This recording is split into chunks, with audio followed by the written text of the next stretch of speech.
Instant reaction to the sprint race in Miami, and it was an event that was really exciting and then not exciting for a while and then really exciting right towards the end.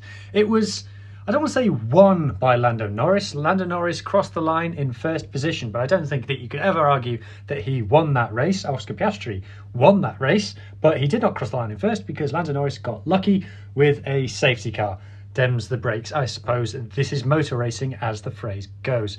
Antonelli will look back on his race start, you know, exuberance of youth where he's constantly just demanding that he was forced off the track.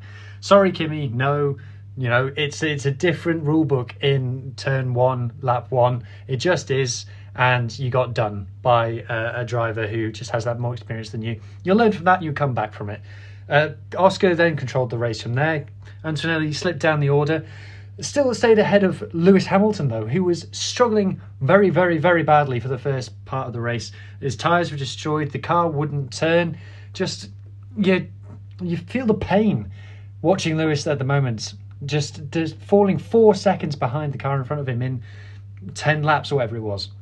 So he had nothing to lose when the rain was gone. I nearly said the rain came then, but the rain was gone is a bigger change than the rain coming down these days.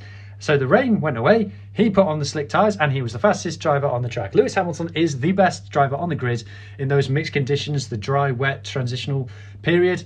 Got the softs on, which was a big relief because in previous races Ferrari put the mediums on. That was wrong.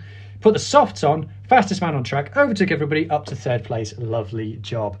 Overtook Max Verstappen with his slightly dented Red Bull. What were Red Bull thinking? Can't blame Max for that. Can blame him for overshooting his starting grid and somehow not getting a penalty.